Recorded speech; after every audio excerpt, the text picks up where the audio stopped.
अस्सलामुअलैकुम, welcome back to the audio stories. कैसे हैं आप सब? उम्मीद करती हूँ खैर खैरियत से होंगे। ओके, तो आज हम पढ़ने वाले हैं पार्ट 6 ऑफ सहरे मोहब्बत, सहराए मोहब्बत। So let's start. दिलशाद मासी में गुम था जब इसकी तवज्जो फ़ोन कॉल ने अपनी तरफ खींची। दिलशाद फ़ोन निकालता कान से लगा गया। फ़ोन वहाब साहब का था, जो दिलशाद को जल्दी आने का कहते फ़ोन बंद कर गए। इन्हें आज नौरेज़ की तरफ जाना था। वजह आहान साहब के आने और नमल और नौरेज़ के निकाह की डेट फाइनल करना थी। दिलशाद अपना कोट उठाता बाहर की तरफ कदम बढ़ा गया। महक और हशाम की गाड़ी एक बहुत बड़े हिस्से पर पहली इमारत के सामने रुकी। इनके पीछे 3 गार्ड्स की गाड़ियां भी मौजूद थीं। हशाम दरवाज़ा खोलता दूसरी साइड पर आता। महक के लिए दरवाज़ा खोलते इसका हाथ थामता इसे इमारत के अंदर ले गया। इस इमारत के गार्ड्स ने आगे बढ़ते हशाम के लिए गेट खोला। वो यकीनन हशाम को जानता था, जबकि हशाम के गार्ड इर्द गिर्द फैल गए। महक अंदर आते वहाँ बहुत सी हर उम्र की खवातीन को देखते हशाम को देखने लगी, जो महक को ही देख रहा था। इतने में एक 50 साला औरत हशाम के पास आई और शफ़क़त से हशाम के सर पर हाथ फेरते महक को देखने लगी और आगे बढ़ती महक के दोनों हाथों को थामते शफ़क़त से इन पर बोसा दे गई। महक बेटा अंदर आओ, हमारे पास नहीं बैठोगी? वो औरत महक को बोलती इसे देखने लगी, जो हशाम को नासमझी से देख रही थी। इसे और इसकी नज़रें समझते हशाम ने महक से कहा, तुम जाओ बीबी के साथ, ये तुम्हें यहाँ सबसे मिलवा देंगी। मुझे काम है यहाँ के ऑफिस में, कुछ देर में आता हूँ, हशाम ने कहा। तो महक बीबी के साथ आगे कदम बढ़ा गई। आओ सलाम करो सब भाई, ये हमारी महक बेटी है, हशाम बेटे की बीवी। बीबी बोली तो महक सब औरतों और लड़कियों को देखती इनसे सलाम करने लगी। वो सब औरतों में अपने वजूद से अपनायत से मिलना महसूस कर सकती थी। इसे ताज्जुब था ये कौन औरतें हैं और हशाम को कैसे जानती हैं। जहाँ तक इसे मालूम था डेविल वर्ल्ड के लोगों से मेल मिलाप नहीं रखते थे। ये मालूम था इसे कि सभी औरतों से जुड़े किसी भी गलत काम में मुलविस नहीं थे और ना किसी औरत के साथ कोई ज़्यादती होने देते थे। लेकिन यहाँ हशाम की शनाख्त और इसके नाम और वजूद की पहचान ने इसे नासमझी में डाल दिया था। बेटा तुम नहीं जानती हमें, लेकिन हम तुम्हें जानते हैं। तुम ही तो वो हस्ती हो जिसके नाम पर हमें यहाँ इज़्ज़त मिलती है। बीबी बोली तो महक नासमझी से इन्हें देखने लगी। बीबी समझ गई थी वो उलझी हुई है। फिर बीबी के हाथ के इशारे पर महक ने इस सिम देखा और जो देखा इसे देखते महक कुछ लम्हे बोल ही न सकी, जैसे सारे अल्फाज इसके मुंह में दम तोड़ गए हो। वहाँ एक बैनर पर महक का नाम था, महक हशाम खान और फनेज। महक फिर बीबी को देखने लगी और जो मुस्कुराहट लिए महक को ही देख रही थी। यहाँ वो औरतें आती या लाई जाती हैं जिन्हें लोग ज़माने की ठोकर पर छोड़ देते हैं या जिन्हें नोचने के लिए हवस भरी दुनिया में फेंक देते हैं। हशाम ने कई जगहों से औरतों के साथ होने वाले जुल्म का गला घोंटने इन्हें यहाँ लाया है, ताकि वो सुकून की ज़िंदगी गुजार सकें यहाँ और इन्हें तहफ़्फ़ुज़ और इज़्ज़त दी जा सके जिनकी वो हकदार हैं। यहाँ आई हर औरत, हर लड़की की अपनी कहानी है। मुझे देखो, मुझे अपने शौहर ने जुए में हारते अपने दोस्तों को नोचने के लिए देते हवस के बाज़ार में बेच दिया था और एक दफ़ा भी मेरी शक्ल नहीं देखी। मर्द बहुत कम ज़र्फ़ होते हैं, वो अपनी गर्ज से इस्तेमाल की गई औरत को भी दोबारा नहीं अपनाते और जो आला ज़र्फ़ होते हैं वो औरत के दाग को भी इज़्ज़त से छुपा लेते हैं। लेकिन आला ज़र्फ़ मर्द हर औरत के नसीब में नहीं होते और जिनके नसीब में होते हैं बाखुदा वो बड़ी किस्मत वालियाँ होती हैं। बीबी कुछ और भी बोल रही थी, शायद वहाँ की औरतों के बारे में बता रही थी, लेकिन महक अब कुछ नहीं सुन पा रही थी। वो तो बस हशाम और अपना ताल्लुक़, अपना गुज़रा हर लम्हा याद आया। वो था आला ज़र्फ़। तभी तो महक को दागदार होने के बाद भी अपनी मोहब्बत से सींच रहा था और एक वो थी जो अपनी खुशकिस्मती को खुद ही दूर कर रही थी। महक ने हशाम को हॉस्पिटल में अपने बेड के किनारे इस हादसे के बाद रोते देखा था और इसने क्या किया था, हशाम के साथ इसे धुतकार दिया था। जो काम हशाम को करना था महक की नज़र में, वो काम खुद महक ने अपने बेकसूर शौहर के साथ किया था। महक को आज इन औरतों को देखते एहसास हुआ वो किस कदर नाशुक्री थी। अपने मोहब्बत और इज़्ज़त करने वाले शौहर को धुतकार रही थी, अल्लाह की इतनी बड़ी नेमत से मुँह मोड़ रही थी। महक के आंसू ज़रो-कतार गालों पर बहने लगे तो बीबी इसे देखती परेशान होती शफ़क़त से मुखातिब कर गई, बेटा तुम हशाम की तरह नरम दिल हो, वरना हम जैसी औरतों का दुख कौन समझता है। हमें तो लोग अछूतों की तरह देखते और रवैया रखते हैं। बीबी महक के सर पर हाथ फेरती हुई बोली तो महक आंसू साफ़ करती इनके हाथ थामती इनके हाथों पर बारी बारी बोसा दे गई।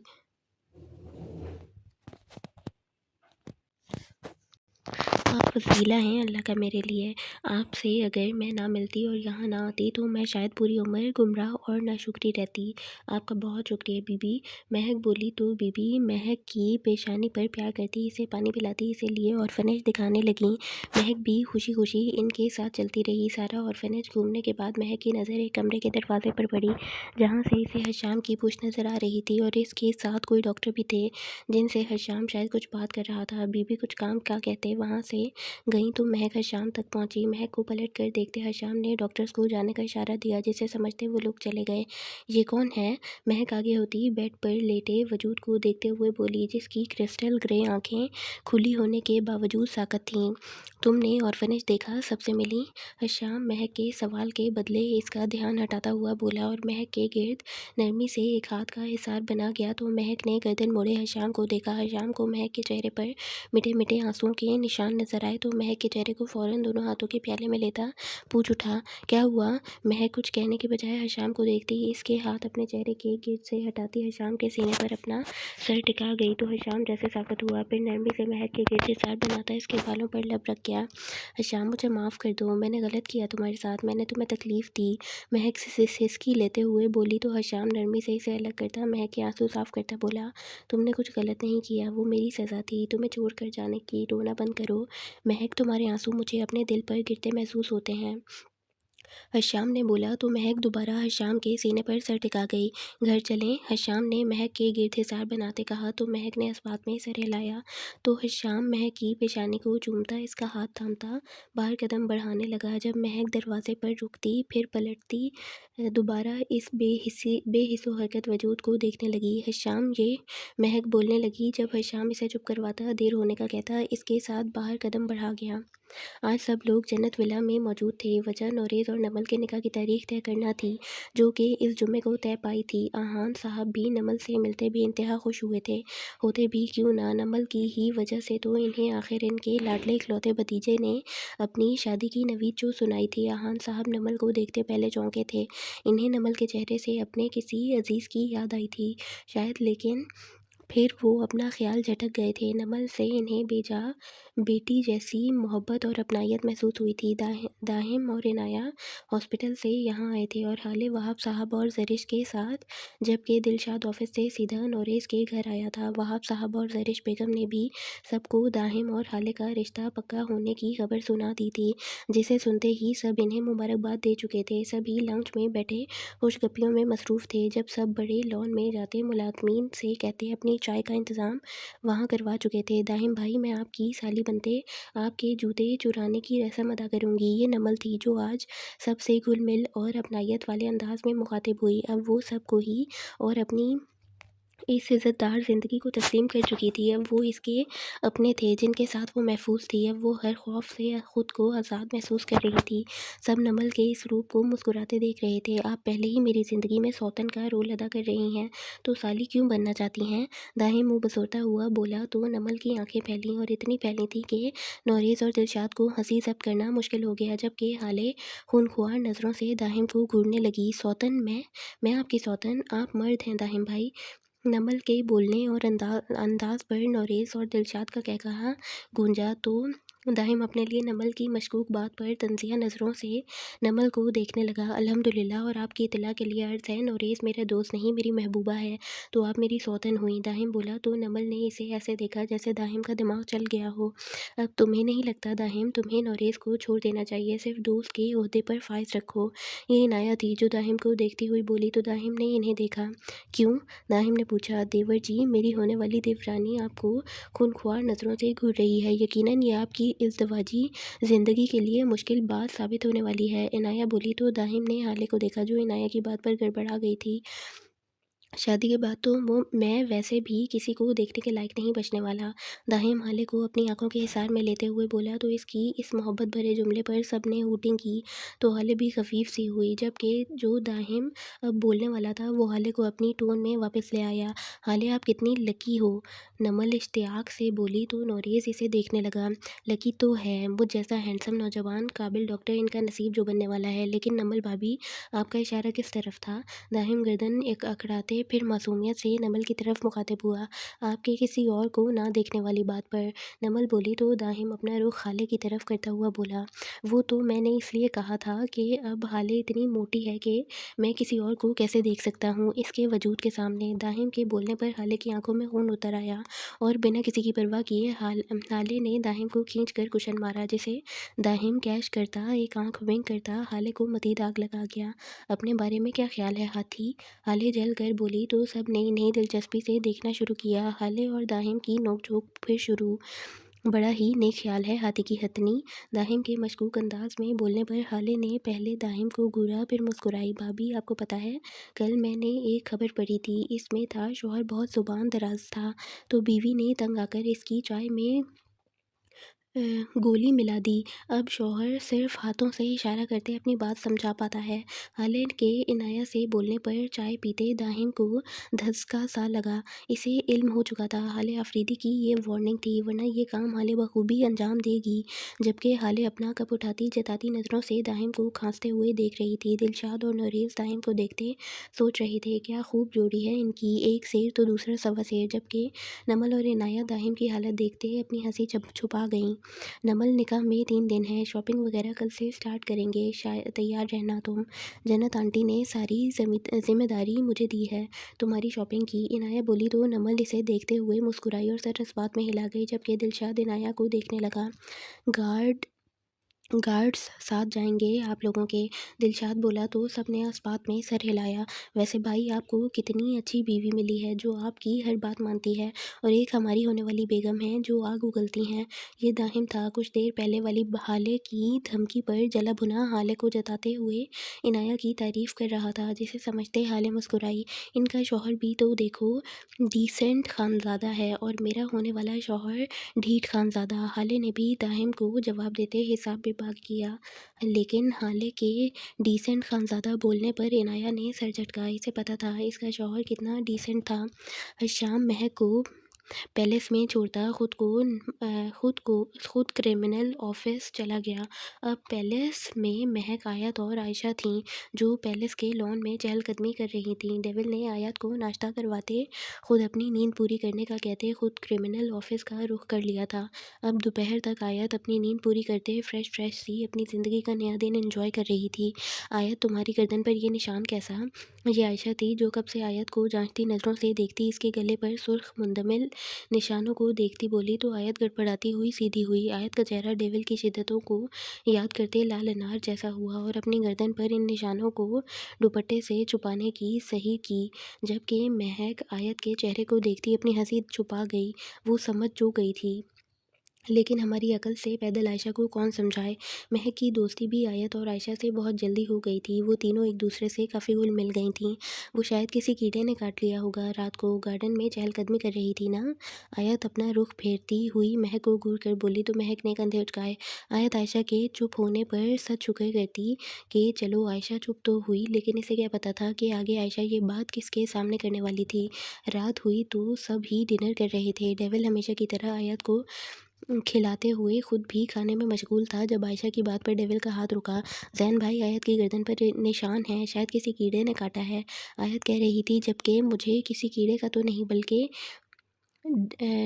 डायनासोर के काटने का लग रहा था। खैर, इतना सुर्ख हो रही थी इसकी गर्दन के जैसे पता नहीं कितनी देर तक वो कीड़ा इसकी गर्दन पर अपना जहर फैलाता रहा है। आप डॉक्टर को चेक करवा लें। आयशा खाना खाती अपनी चलती ज़ुबान के जौहर दिखाती बोली तो डेविल का चेहरा ज़ब्त से सुर्ख हुआ। वो ज़ब्त यकीनन अपने लिए कीड़े, डायनासोर और जहर के अल्फाजों पर था, जिस पर आयत ने अपने शर्म और हया से लाल चेहरे के साथ आयशा को घूरने की कोशिश की, लेकिन वहाँ जैक और हशाम की मौजूदगी में नज़रअंदाज करती डेविल को देखने लगी, जो बेयकीनी से आयशा को देख रहा था। जबकि जैक का दिल चाहा अपना सर पीट ले, इतनी मासूम मखलूक से ही मोहब्बत होनी थी इसे, जिसे समझते हशाम ने इसके शाने पर हाथ रखते अपनी हंसी जब्त की। महक भी सर झुकाती अपनी हंसी छुपा गई। बेगम, जैक ने जैसे आयशा को चुप रहने की तंबीह की, लेकिन हमारी मासूम आयशा कहाँ समझने वाली थी। जी, क्या फर्माबरदारी थी जिस पर जैक अशश कर उठा। वो इसे तंबीह कर रहा था और इसकी बेगम ये समझी वो इसे मुखातिब कर रहा है। डेविल खुद देख लेगा, तुम अपना खाना ख़त्म करो, जैक ने कहा तो डेविल भी दोबारा खाने की तरफ मुतवज्जा हुआ, जबकि आयशा बुरा मान गई। अगर मेरी गर्दन पर भी कोई कीड़ा काटता तो भी आप यही कहते? आयशा बिगड़े तेवर लिए बोली। तो इस पर डेविल को जैक की शक्ल देखते डेविल का कहकहा गूंजा, जबकि हशाम अपनी हंसी कंट्रोल करते महक को देखते, जो इसे ही हंसता हुआ देखते घूर रही थी। आंख विंक कर गया, जिस पर महक गड़बड़ाती अपनी प्लेट पर ही नजरें झुका गई। तुम्हारा शौहर बहुत जालिम है, वो खुश होता, डेविल हंसते हुए बोला। तो आयशा जैक को देखती कि वो कहे डेविल जो हाँ, तो आयशा जैक को देखती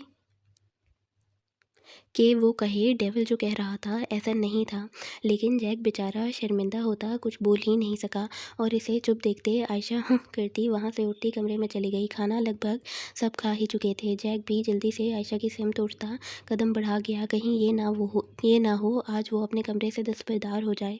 इसकी हालत समझती डेविल और आशाम का कहकहा गूंजा। आयत और महक भी मुस्कुरा दी।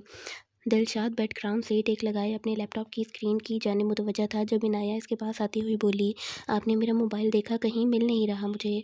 इनाया की आवाज़ पर दिलशाद ने नजरें उठाए देखा, जो परेशान सी थी, शायद अपना मोबाइल कहीं रख कर भूल गई थी। और दिलशाद तो इसके सवाल पर कुढ़ के रह गया था। अब दिलशाद वहाब खानज़ादा को यही तो काम रह गया था, अपनी बेगम का मोबाइल संभालता फिरे।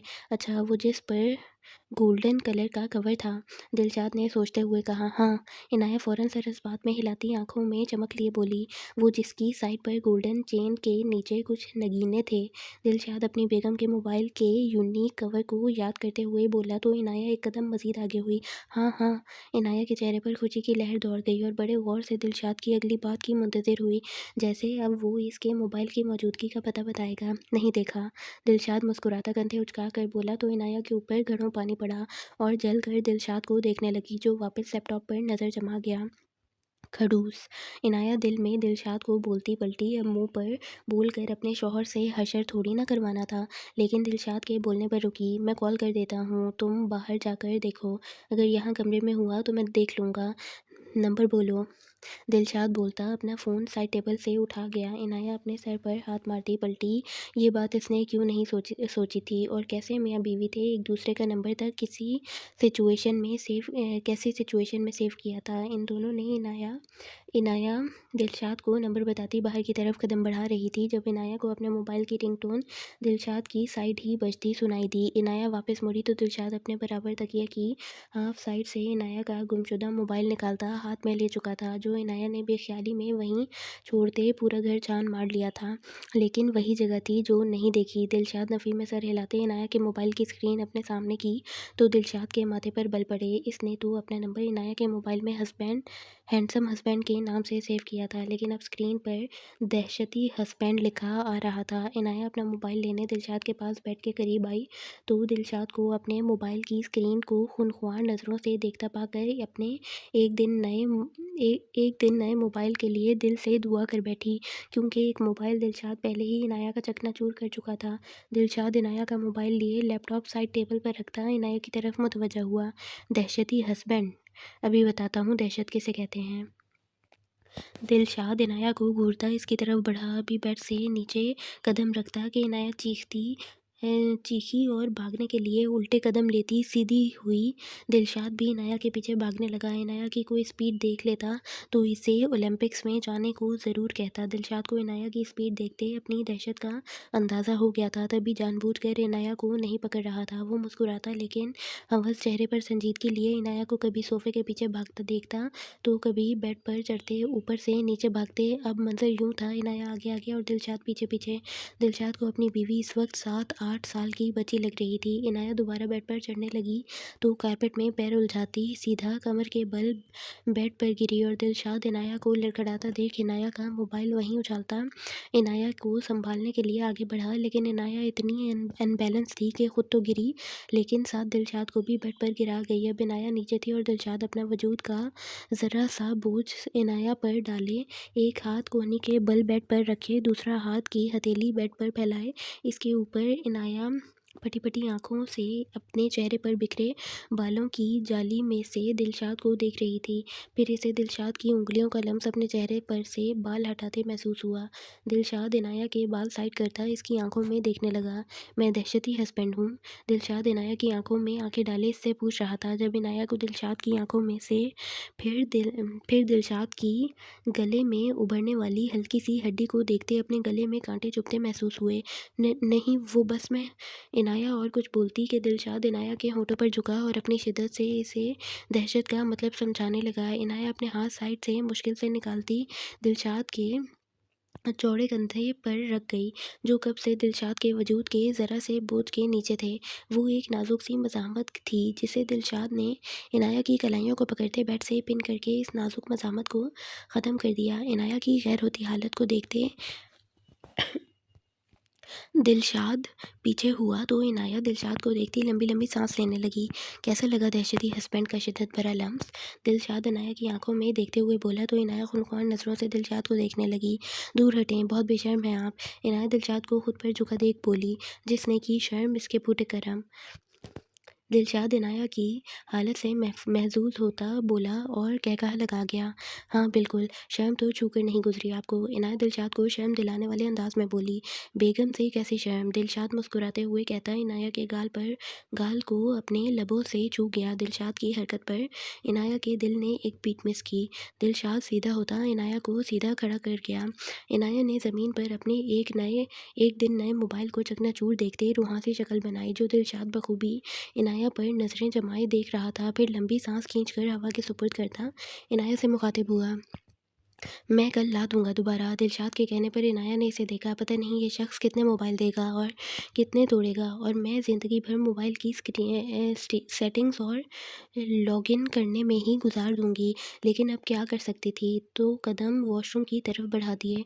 दिलशाद भी बेड सेट करते दोबारा अपनी जगह संभालता लैपटॉप गोद में रखता मसरूफ़ हुआ।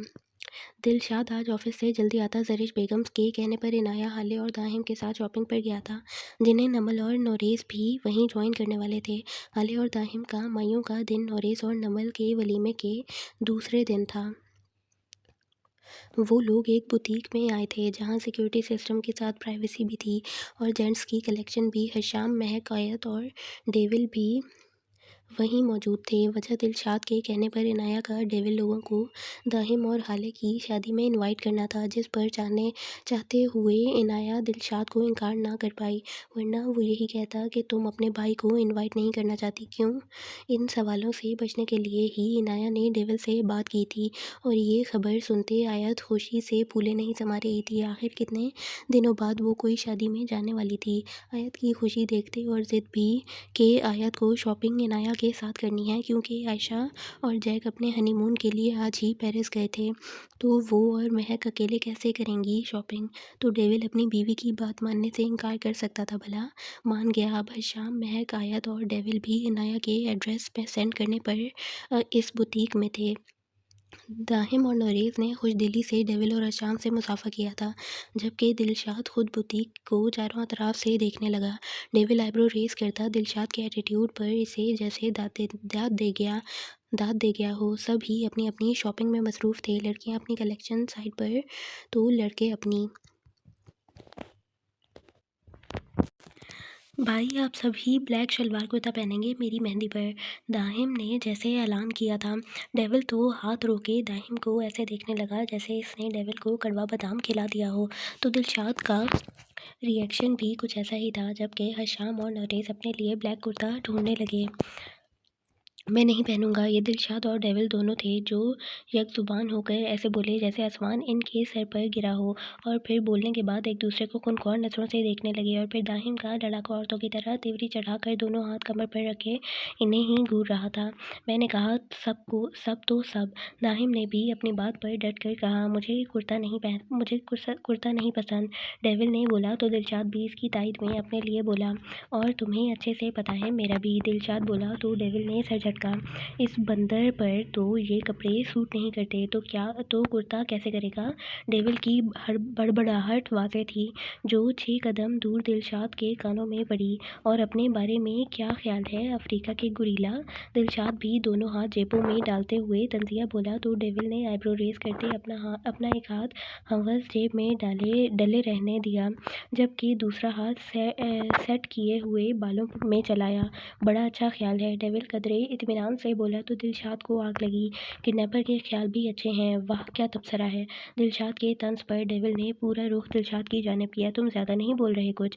अपनी बहन की वजह से लिहाज कर रहा हूँ, मुँह मत लगना मेरे।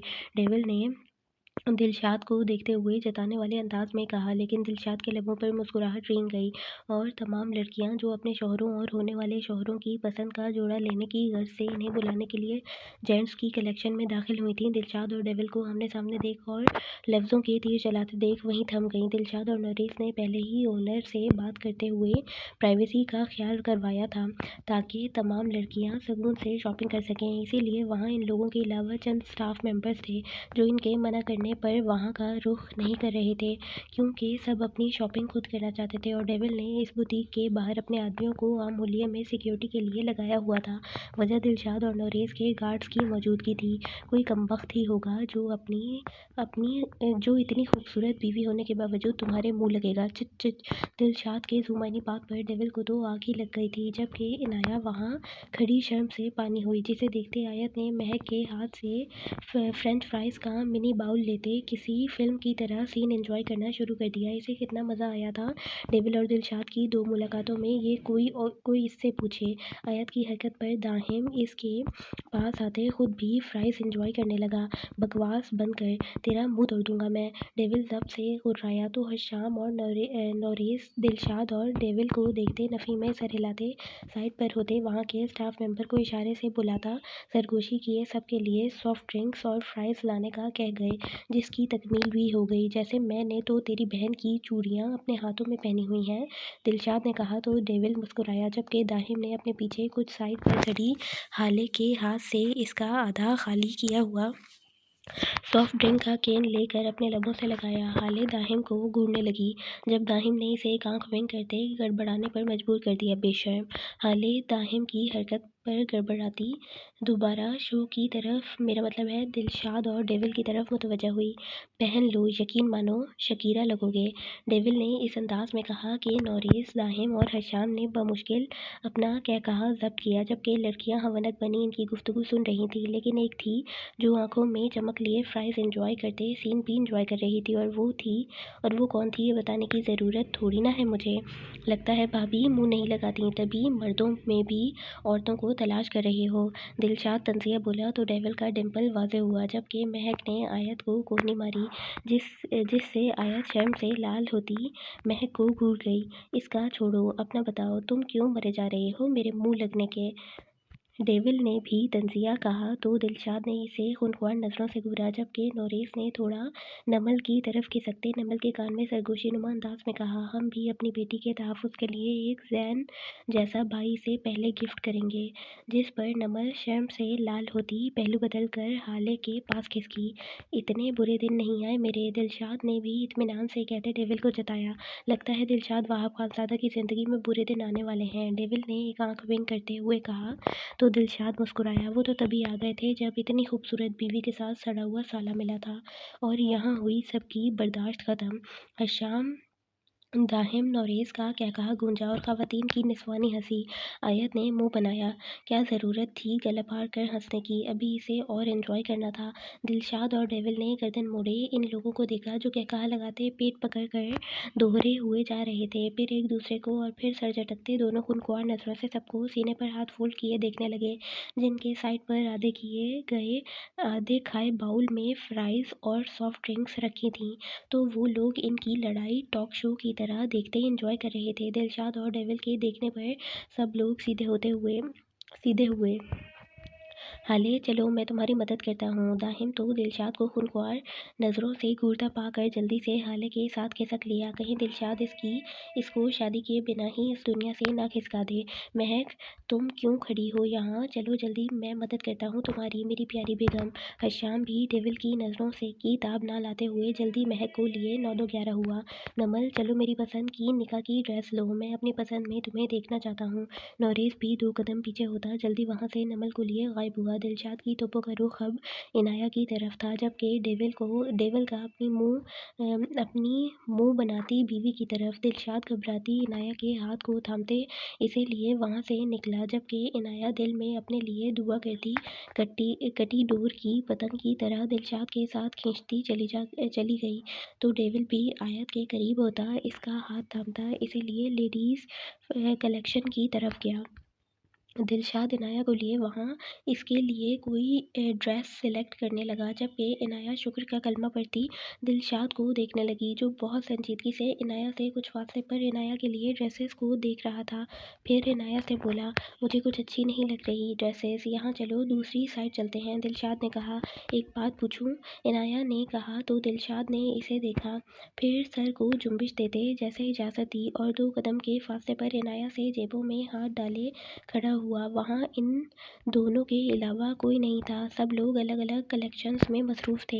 आप मुझे पसंद नहीं करते, ये रिश्ता समझौते का है, तो आप इस तरह मेरे साथ मोहब्बत से क्यों पेश आते हैं और कभी-कभी बहुत पॉसेसिव भी हो जाते हैं क्या आप? इनाया इतने दिनों से जिस कशमकश और उलझन में थी, आज इसने दिलशाद से हिम्मत करके पूछ ही लिया था।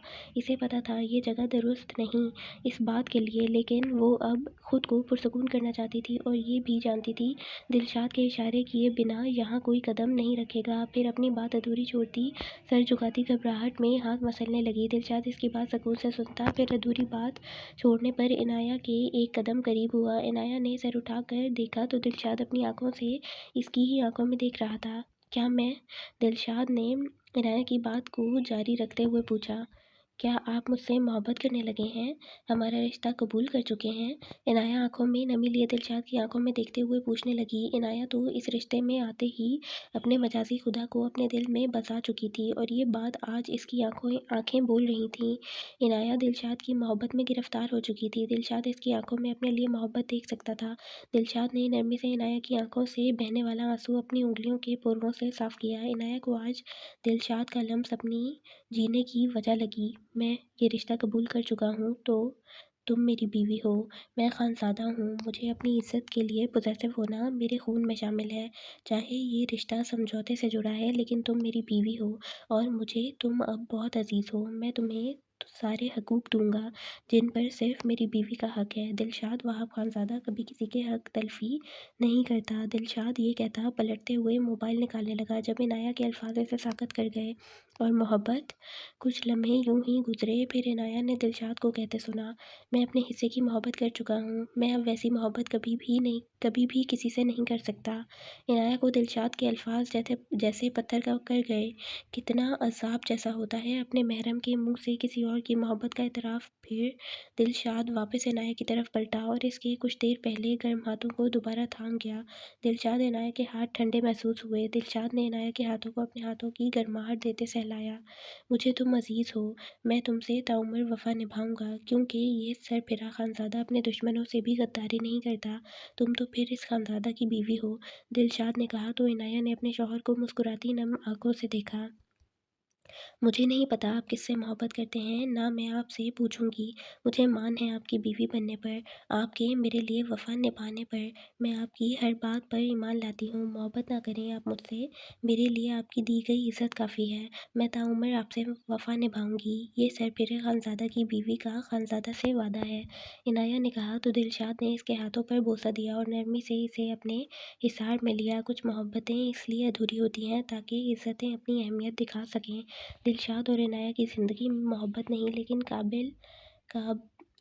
काबिल अहम इज़्ज़त थी, जो इनके मोहब्बत से नाशना रिश्ते को इज़्ज़त नामी अंसर से पूरा कर रही थी। कुछ रिश्तों की तकमील मोहब्बत नहीं इज़्ज़त किया करती है। दूसरी तरफ डेविल आयत का हाथ थामे इसे लिए एक कलेक्शन में आया और वहाँ आयत के लिए ड्रेसेस चुनने लगा। आयत पहले इधर-उधर का जायज़ा लेने लगी, लेकिन फिर आयत की जान निकलने के दर पे हुई, क्योंकि वो कलेक्शन नाइटीज़ और बोल्ड वेयर ड्रेसेस की थी और डेविल बड़े इश्तियाक से आयत के लिए ड्रेसेस चुन रहा था, जिसे देखते आयत को इस वक्त भी अपने आसपास खतरे की घंटियां बजती सुनाई दीं। डेविल, मैं इनाया को देख कर आती हूँ। आयत अपना गला तय करती बोली और जाने के लिए पलटी कि डेविल आयत का हाथ थामता अपने सीने से इसे टकराते अपने एक बाजू के हिसार में ले गया। भागने की कोशिश बेकार है डार्लिंग, तुमने बड़े मज़े से अपना पसंदीदा शो इंजॉय किया, अब मैं अपना पसंदीदा मोमेंट इंजॉय करूँगा। डेविल के कहते आयत ने मिस्कीनों जैसी शक्ल बनाई, जिसे डेविल कंधे उचकाते इग्नोर कर गया और आयत को लिए अपनी पसंद की गई आयत के लिए ड्रेस लिए चेंजिंग रूम की तरफ बढ़ा। डेविल दरवाज़ा बंद करता आयत को देखने लगा, जो मिरर से डेविल को मासूमों की तरह देख रही थी। डेविल आयत के करीब आता इसे पीछे से हिसार में ले गया। आयत अपने पीठ पर डेविल के हाथों के हिसार पर अपने हाथ रख गई। डेविल आयत के बालों को एक हाथ से साइड पर करता आयत की गर्दन पर लब रख गया। आयत को डेविल की हरकत पर आयशा की गुलफशानियाँ याद आईं तो डेविल से बोली, डेविल खबरदार, जो मेरी गर्दन को निशाना बनाया तो। आयत की बात पर डेविल ने खुमार आलूदा नज़रों से आयत को की घूरती हुई आंखों में देखा, फिर आयत को बिना समझने का मौका दिए झटके से आयत का रुख अपनी तरफ किया। आयत का दुपट्टा ज़मीन पर गिरा तो आधा इसके बाजू पर। डेविल ने नरमी से आयत का दुपट्टा मेज़ पर रखा और आयत की तरफ मुतवज्जा हुआ। तुम मुझे किसी और चीज़ का लालच दो, मैं फिर तुम्हारी इस हसीन गर्दन को बख्श दूंगा। डेविल आयत के होठों पर हाथ फेरते हुए बोला तो आयत ने इसे घूरा। डेविल, ये हमारा बेडरूम नहीं है, आयत ने डेविल को याद करवाया। आयत की बात पर डेविल का डिम्पल वाज़ेह हुआ। मुझे तुमसे प्यार करने के लिए बेडरूम की हदूद की ज़रूरत नहीं डार्लिंग, डेविल बोला तो आयत ने इसे घूर कर देखा, जिस पर डेविल ने आयत की आंखों को अपने लबों से छुआ। डेविल की हरकत पर आयत के दिल ने एक बीट मिस की। डेविल प्लीज़, यहाँ सभी मौजूद हैं। आयत के बोलने पर डेविल ने आयत को इस दफ़ा घूरा। आयत डेविल की घूरी पर अपना थूक निकल गई। वो डेविल से डरती नहीं थी, लेकिन ये जान गई थी रोमांस के बीच में मदाखलत डेविल की शिद्दतों को और बढ़ा देगी, इसलिए चुप हुई और डेविल ने बिना वक्त ज़ाय किए आयत के लबों को अपने लबों से कैद किया। खुद को सैराब करते डेविल की उंगलियां आयत की पुश्त की जिप को नीचे करने लगीं, तो आयत ने डेविल के कंधों पर जोर देते खुद के लबों को आज़ाद करवाया। डेविल आयत की हरकत पर इसे खुमार आलूदा खूनख्वार नज़रों से देखने लगा। अभी डेविल कुछ बोलता कि गोलियों की आवाज़ ने डेविल के खुमार को चकनाचूर किया। डेविल फौरन अलर्ट होता अपने कोट को पीछे करते पेंट में आउटसाइड गन निकाल गया। आयत गोलियों की आवाज़ से घबराती डेविल को देखने लगी, जो आयत की कमर पर हाथ बढ़ाते जिप ऊपर कर गया और आयत का दुपट्टा उठाते इसके ऊपर फैला गया। डेविल आयत को अपने पीछे किए एक हाथ से इसका हाथ थामे दूसरे में गन लिए बाहर की तरफ कदम बढ़ा गया। दाहिम भी हाले का हाथ थामे साइड में छुपते गोलियों की आवाज़ सुनता बाहर आया तो अपनी मुखालिफ सिमत नोरेस को नमल के साथ देखा, जो खुद गोलियों की आवाज़ सुनते बाहर निकले थे। इन दोनों के फ़ोन एकदम बजे। कॉल दिलशाद की थी। इन दोनों ने जल्दी फ़ोन कान से लगाया। दिलशाद इन दोनों को हिदायत कर रहा था अपने साथ नमल और हाले का ख्याल रखना, और कुछ देर में सिक्योरिटी का बंदा अंदर आते गन देगा, अगर ज़रूरत पड़े तो इस्तेमाल करने में देर न करना। हशाम भी महक का हाथ थामता दूसरी कलेक्शन में था, जब वो भी गोलियों की आवाज़ से अपनी गन संभालता साइड होता बाहर आया। सिक्योरिटी के दो बंदे खुद को बचाते दिलशाद के ऑर्डर पर गन्स लाता दिलशाद की बताई हुई जगह पर इसके हवाले कर गया। दिलशाद इनाया को साइड किए बाहर देखने लगा।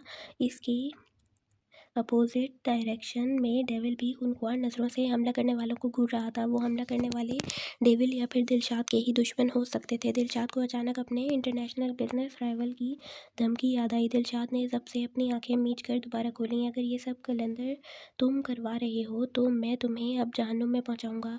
दिलशाद खुद से मुखातिब हुआ और दूसरी तरफ डेविल को डेविड की बकवास याद आई। अगर डेविड ये तुम हो तो याद रखना, डेविल किंग माफिया की दुनिया से तुम्हारा नाम खत्म कर देगा अब। डेविल ये कहते ही आयत को वहीं छोड़े हमलावरों को देखने लगा जो वहां मौजूद हर चीज को निशाना बना रहे थे। स्टाफ के कुछ मेंबर को भी गोली लगी थी, लेकिन दिलशाद ने अपनी सिक्योरिटी के इन्फॉर्म करने पर कहा कि वो लोग स्टाफ मेंबर्स और इस बुटीक के आसपास लोगों की हिफाजत करें। वो लोग सब अपनी हिफाजत खुद कर लेंगे। जिस पर लब्बैक कहते सिक्योरिटी अपने काम पर जुट गई थी। डेविल ने एकदम गन निकालते एक हट्टे कट्टे पहलवान टाइप बंदे पर फायर किया जो हमलावरों में से एक था। निशाना सीधा इस बंदे की पेशानी के बीचों बीच का था जो पीछे चत गिरा। सारे हमलावर इस सिमत बढ़े। डेविल एक के बाद एक फायर शुरू किए और हमलावर ढेर होते गए। दिलशाद बहुत गौर से डेविल को देख रहा था। फिर अचानक डेविल की गन क्लिच हुई, मतलब गोलियां ख़त्म थीं। अब हमलावर डेविल की सिमत गोलियां चलाने लगे। दिलशाद ने अपनी गन निकालते इन लोगों के हाथों का निशाना लिया। शायद दिलशाद इन्हें मारना नहीं चाहता था। डेविल ने दिलशाद की तरफ देखते सीटी बजाई, जैसे दिलशाद घूर कर देखते, फिर डेविल का इशारा समझते डेविल की सिमत गोली चलाई। जिससे डेविल आगे बढ़ता, इस बंदे को पंच रसीद करता, इसकी गन खुद पकड़ गया। वो बंदा लड़खड़ाता, नीचे बैठता, अपना हाथ पकड़ता कराने लगा। डेविल ने गन हाथ में लेते ही दिलशाद की तरफ देखते, एक आंख विंग करते इस बंदे के सर के बीच में फायर किया। डेविल की हरकत पर दिलशाद ने जलकर इनाया को देखते हुए कहा, ये तुम्हारा भाई लाइन मार रहा है मुझ पे, समझा लो इसे, ज़ाय हो जाएगा मेरे हाथों से। दिलशाद के कहने पर डेविल का कहकहा गूंजा, जबकि इनाया ने अपनी हंसी छुपाई। जिस पर दिलशाद ने इसे घूर कर देखा। नोरेस, हशाम और दाहिम भी अपने बचाव कर रहे थे, लेकिन दाहिम और नोरेस, हशाम और डेविल की तरह इन लोगों को सीधा मौत के घाट नहीं उतार रहे थे। जिस पर हशाम बड़बड़ाया, मुझे इसीलिए शरीफ लोग नहीं पसंद, काम बढ़ा देते हैं। अब हाथ और पाँव में गोली मार रहे हैं, गोली भी ज़ाय कर रहे हैं, गोली भी ज़ाय कर रहे हैं और वक्त भी। हशाम की बड़बड़ाहट सुनते महक ने इसे घूरा, जबकि हशाम ने उल्टा महक को घूरते इसे नज़रें हटाने पर मजबूर कर दिया। हाले एक कोने में खड़ी दाहिम को देख रही थी। जब इसकी नज़र एक हमलावर पर पड़ी, हाले के कदम इसकी सिमत चलने लगे। दाहिम ने पलट कर हाले को देखा तो इसके माथे पर बेतहाशा बल पड़े। दाहिम उल्टे कदम लेता हाले की सिमत बढ़ा। हाले, मेले में बिछड़ा भाई है ये तुम्हारा, जो मिलने आई हो यहाँ। दाहिम जल कर हाले के ऊपर धाड़ा, जो बेचारी दिल पर हाथ रखती दाहिम को देखने लगी। दाहिम के गुस्से से लाल चेहरे को देखती हाले ने थूक निकला, लेकिन फिर उस आदमी के पीछे देखा तो दाहिम का डर रफू हुआ और दिल के हाथों मजबूर होकर हिम्मत करती दाहिम से गुस्से से बोली,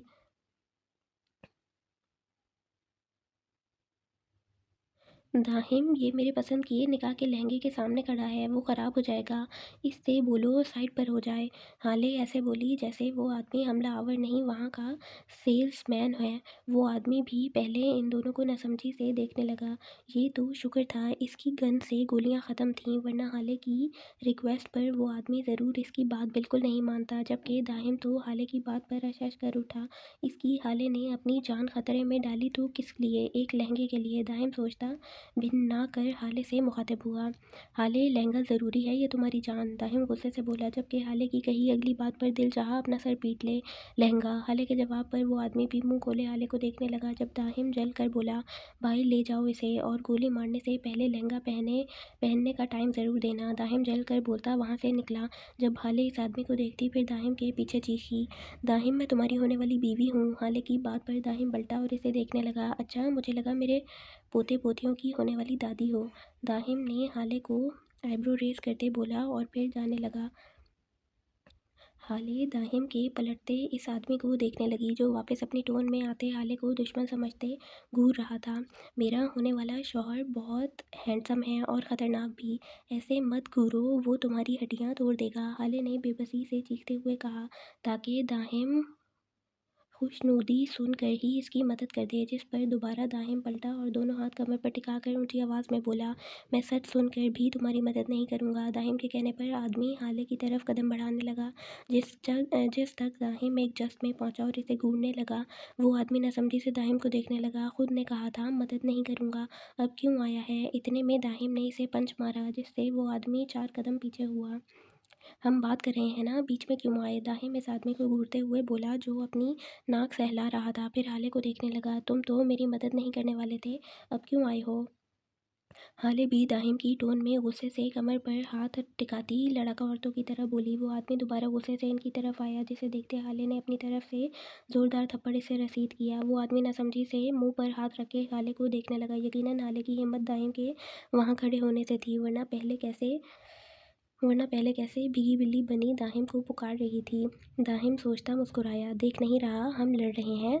क्यों आए दोबारा बीच में? हाले ऐसे बोली जैसे वो आदमी हमला आवर नहीं, इसका मुलाजिम हो। हाले के अंदाज पर दाहिम ने अपनी हंसी छुपाई। तुम दोनों करो जो करना है, मैं जा रहा हूँ। दुश्मन टीम से हो, मेरी भी इज्जत है, कुत्ता ही समझ लिया है दोनों ने तो। वो आदमी भी गुस्से से हाले और दाहिम से बोलता करता दूसरी सिमट गया, तो दाहिम का कहकहा गूंजा और हाले पेट पकड़ती खिलखिला कर हंस दी। वो ऐसे कपल थे जो किसी भी खतरनाक तरीन सिचुएशन में दुश्मन पर लानत भेजते हंस सकते थे। मस्ट लवेबल बट सीरियसनेस के दुश्मन। डेविल दोनों दुश्मनों से लड़ता आयत को देखने लगा, जो आंखों में चमक लिए अपने डेविल को देख रही थी। डेविल आयत को देखते एक आंख विंक करता फायर करने लगा, जब दोबारा इसकी गन क्लिच हुई। अब डेविल ने गन फेंकता दोनों हाथों की उंगलियों को आपस में फंसाए, उंगलियां चटकाई और गर्दन दाएं बाएं करते सामने से आते आदमी की पिस्टल वाले हाथ पर घूम कर किक मारी, जिससे पिस्टल दूर जा गिरी। डेविल अब अपने हाथों और पाँव से दुश्मनों को चित कर रहा था और आयत अपने शौहर पर हर गुजरते लम्हे के साथ दिल हार रही थी, जबकि दूसरी तरफ दिलशाद भी अपने हाथों के जौहर दिखा रहा था, क्योंकि इसकी गन की भी गोलियां ख़त्म थीं। डेविल के पीछे आते आदमी ने डेविल को सामने लड़ते देख हमला करना चाहा, जिस पर आयत ने आगे बढ़ते इस आदमी की गन वाले हाथ को मोड़ते अपनी जानिब करते एक ज़ोरदार पंच इस आदमी की नाक पर दे मारा, जिससे वो आदमी संभलता दोबारा आयत की तरफ लपका। जब आयत ने एक पैर ज़मीन पर घूमते अपना दुपट्टा संभालते इसके पैर पर किक दे मारी, जिससे वो आदमी ज़मीन पर गिरा। वो दोबारा हमला करता कि आयत इसके करीब आते अपना हाथ सीधा किए इसकी गर्दन पर दे मारा, जिससे वो आदमी होशो हवास से बेगाना हुआ। आयत एक अदा से बाल झटकती पलटी तो डेविल के को डिम्पल की नुमाइश करते अपनी तरफ मुतवज्जा पाया। शुक्र है मेरी डेविल क्वीन ने आज अपने डेविल को पीटने के अलावा अपने डेविल के लिए किसी और को भी पीटा। डेविल आयत के करीब आता इसके बाल संवारते हुए मोहब्बत पाश लहजे में बोला, अब डेविल तो सिर्फ डेविल क्वीन से ही पिटता अच्छा लगता है, तो ये हक मैं किसी और को क्यों दूँ? आयत की बात पर डेविल के डिम्पल मजीद गहरे हुए। डेविल आयत की थोड़ी ऊपर करता इसके होंठों को छूने वाला था, जब दिलशाद की आवाज़ इसके कानों में पड़ी, ये रोमांस बाद में कर लेना इमरान हाशमी, अभी इन कुत्तों का दीदार कर लो, तुम्हारे दीदार के लिए मरे जा रहे हैं। दिलशाद के तंज पर डेविल का मुंह कड़वा हुआ और आवाज़ की सिमत दिलशाद को देखने लगा, जो एक आदमी से लड़ते इसी पर नज़रें जमाए था, जबकि आयत पहले दिलशाद की बात पर शर्मा कर गड़बड़ाती, फिर डेविल के लिए इमरान हाशमी लफ्ज़ सुनते अपनी हंसी छुपा गई। वो तो अपने सरदार को ढूंढने आए हैं, जो इस वक्त ब्लैक थ्री पीस सूट में खुद को इंसान समझ रहा है। डेविल का इशारा दिलशाद पर था। दिलशाद से बोलता आयत को साइड पर करते दूसरी तरफ से आते आदमियों से लड़ने लगा, और लगता है बहुत तरसे हुए हो तभी किसी का रोमांस देख नहीं पाते। डेविल कहाँ बाज आने वाला था? डेविल दिलशाद के जवाब का मुंतज़िर था। वो जानता था दिलशाद इसे पलट कर जवाब ज़रूर देगा, लेकिन काफ़ी देर भी जवाब ना मिलने पर डेविल सामने आदमी को पंच रसीद करते हुए और दूसरे को किक मारते दोहरा होने पर मजबूर करते पलट कर देखा, तो डेविल की आंखों में खून उतर आया और मुठ्ठियाँ भींचकर खुद पर जब्त किया। दिलशाद ने इसे जवाब ज़रूर दिया था, लेकिन ज़बान से नहीं, अमल से। दिलशाद इनाया की कमर पर हाथ डाले इसके होंठों पर झुका हुआ था। इनाया ने मजबूती से दिलशाद के कोट को मुठ्ठियों में भींचा हुआ था और दिलशाद के दूसरे हाथ में गन थी, जिसे दिलशाद ने इनाया के गर्दन की पुश्त पर ज़मीन पर रुख किए ढलकाया हुआ था। दिलशाद इनाया के होंठों पर अपनी शिद्दतें छोड़ता मुस्कुराती आंखों से डेविल को एक आंख विंक कर गया, जिस पर डेविल ने बुरी तरह पहलू बदला और बेचारी इनाया तो आई दिलशाद को गन देनी थी लेकिन गलत वक्त पर आई। दिलशाद ने इसे अपने करीब करते इसके नाजुक हाथों से गन लेते खुद में कैद किया था और इसे बिना समझने का मौका दिए इसके होठों पर झुका। इनाया खुद को दिल में कोसने लगी, क्यों आई थी इस सर फिरे खानजादा की मदद करने। दिलशाद नरमी से इनाया को आज़ाद करते इसे देखने लगा, जो गुस्से से दिलशाद को देख रही थी, जिस पर दिलशाद ने इसके दोनों कंधों पर हाथ रखे इनाया को अपने कंधे टूटते हुए महसूस हुए। हालांकि दिलशाद ने बस दिखाने के लिए ही इस पर अपने हाथों का हल्का सा वजन डाला था। बेगम इतने प्यार से देखोगी तो मेरा दूर जाना मुश्किल हो जाएगा, दिलशाद मुस्कुराते इनाया को देखते हुए बोला, जिस पर इनाया ने फ़ौरन नज़रें हटाईं। कहीं सच में दिलशाद दोबारा इसी टोन में ना आ जाए। दिलशाद इनाया की हरकत पर इसे नरमी से साइड पर जाने का इशारा करता डेविल तक पहुंचा। साले साहब कैसा लगा? अमली जवाब। दिलशाद बोला तो डेविल इसे खूंखार नज़रों से देखने लगा, जबकि इनाया डेविल को वहाँ देखती शर्म से पानी होती फ़ौरन वहाँ से 9-2-11 हुई। यकीनन डेविल इन्हें देख चुका था। तुम्हारी तरह बहुत ही वाहियात। डेविल के जल कर बोलने पर दिलशाद का कहकहा गूंजा। दिलशाद कुछ कहने वाला था जब अचानक बाहर से तोड़फोड़ की आवाज़ें बुलंद हुईं। दिलशाद और डेविल कलेक्शन के हॉल में पहुंचे तो देखा हशाम अंधाधुंध फायरिंग किए जा रहा था और नोरेस खूंखार नज़रों से इसे देख रहा था। बस कर दो, ऐसा लग रहा है कसाई हो तुम, नोरेस ने कहा तो सब इसे देखने लगे। जब हशाम नोरेस तक जला भुना पहुंचा तो क्या इनका सदका दूं, हशाम बोला। तो हशाम और नोरेस पर 2 आदमी फायर करने वाले थे, जिन्हें दाहिम की गोली के निशाने ने नाकाम किया। तुम दोनों बाद में लड़ना, पहले इनसे निपटो, दिलशाद ने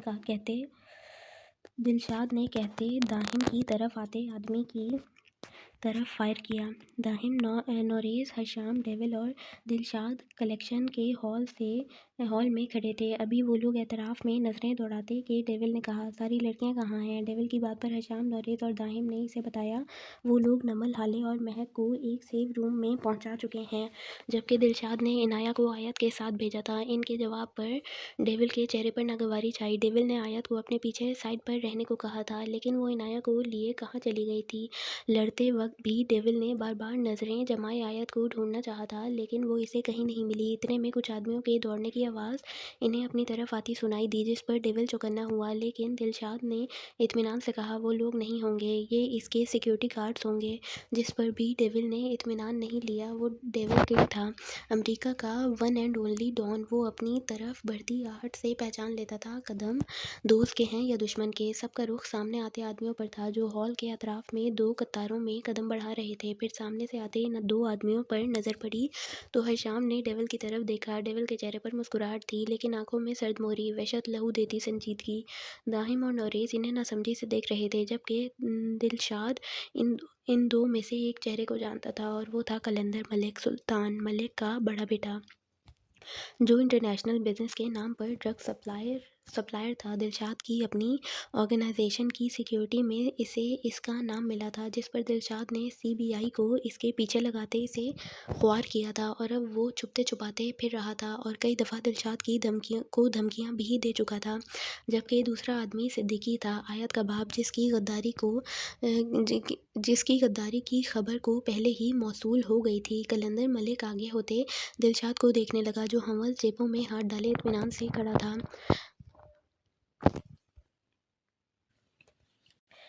good to see you Dilshad Wahab Khanzada, मुझे तो तमन्ना थी तुमसे मिलने की, देखो आज पूरी भी हो गई। हाँ हाँ हाँ, मेरा इस तरह आना पसंद तो नहीं आया होगा तुम्हें, लेकिन क्या करूँ, मौका मिला तो दीदारे दुश्मन फ़र्ज़ था। कलंदर बोलते हुए कहकहा लगा रहा था, जब दिलशाद सिर्फ मुस्कुराया। डेविल, सिद्दीकी बोला तो नोरेस, दाहम और दिलशाद ने इसकी आवाज़ की सिमत जैन को देखा। वो यकीनन जैन को ही डेविल बोल रहा था। दिलशाद की आंखों में नासमझी नहीं थी, लेकिन दाहिम और नोरेस की आंखों में उलझन थी। तुमने समझा, तुम मुझे मेरे ही काम से रोकोगे तो मैं डर कर बैठ जाऊंगा। चिच, खुद को बहुत बड़ी तोप समझते हो, देखो अपने अतराफ़ में कैद हुए खड़े हो। सिद्दीकी अफसोस से नफ़ी में सर हिलाता अतराफ़ में उंगली घुमाए डेविल से कह रहा था, तुम ये बको सिद्दीकी कि तुम यहाँ तक पहुँचे कैसे। तुम्हारी औकात का पता है मुझे, बुज़दिल हो तुम्हें पीठ पीछे वार करने की आदत है। तुम्हें मेरे यहाँ होने की खबर किसने दी? इस गद्दार का नाम बताओ, डेविल ने सिद्दीकी से कहा, जब सिद्दीकी का कहकहा गूंजा। यकीन मानो तुम्हारे दिल के करीब है वो गद्दार। सिद्दीकी ने कहा तो हशाम सिद्दीकी को देखते ही सोचने लगा कौन हो सकता है, जबकि डेविल हवस जेबों में हाथ डाले खड़ा रहा, जैसे वो जानता है वो नाम क्या है। और कैसे मुमकिन था वो ना जान पाए, वो डेविल था। लेकिन वो सिद्दीकी के मुंह से एतराफ़ करवाना चाहता था।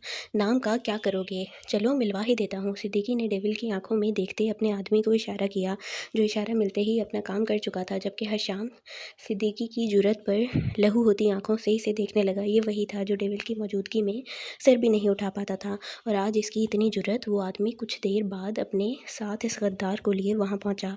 इसके पीछे इनाया, हाले, महक और नमल भी थी। सिद्दीकी ने डेविल का हाथ का इशारा किया इस तरफ देखने के लिए।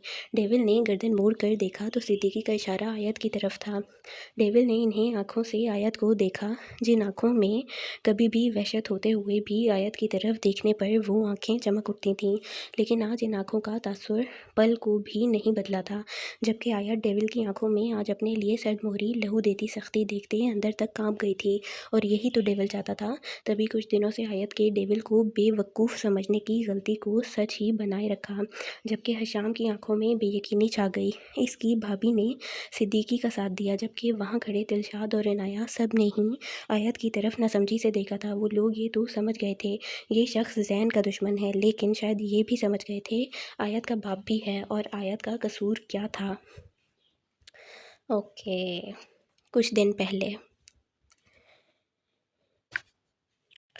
आयत तो कुछ दिन पहले सिद्दीकी साहब के पहले आकर मिलने पर हैरान हुई थी, जबकि डेविल ने सिद्दीकी को इजाज़त देते हुए आयत को इससे मिलने दिया। सिद्दीकी साहब ने एक बाप जैसी अदाकारी करते, मगरमच्छ के आंसू बहाते आयत को अपने ड्रामे का हिस्सा बनाया। और आयत, जिसने कभी अपने बाप के मुंह से बेटी का लफ्ज़ नहीं सुना था, मेरी बेटी का लफ्ज़ सुनते ही अपने बाप की बाहों में समा गई, ये सोचे बगैर जिनकी बाहों में वो शफकत ढूंढ रही थी इसके अंदर जहर भर रहे थे। सिद्दीकी ने आयत को ये कहते अपने प्लान का हिस्सा बनाया कि डेविल इसके काम में रुकावट पैदा कर रहा है, इसे धमका रहा है, इसलिए वो बस सिद्दीकी का साथ दे। वो डेविल को आयत के हवाले और जान के खतरे के डर से अपने रास्ते से हटाकर अपना काम बहाल करवाएगा, और आयत इससे राब्ते में रहेगी।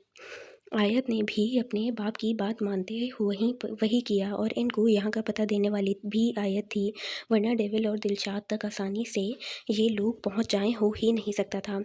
लेकिन आयत अपने बाप के दोगलेपन को देखती अपने किए पर पछता रही थी। डेविल ने वापस रुख सिद्दीकी की तरफ करते एक कहकहा लगाया था, जिस पर सिद्दीकी ने नासमझी से डेविल को देखा था। तुम्हें लगता है सिद्दीकी, तुम मेरे ही पैलेस में घुसकर मेरी ही बीवी को मेरे खिलाफ करोगे और इससे फ़ोन पर राब्ते में रहोगे और मुझे खबर भी नहीं होगी? Like seriously?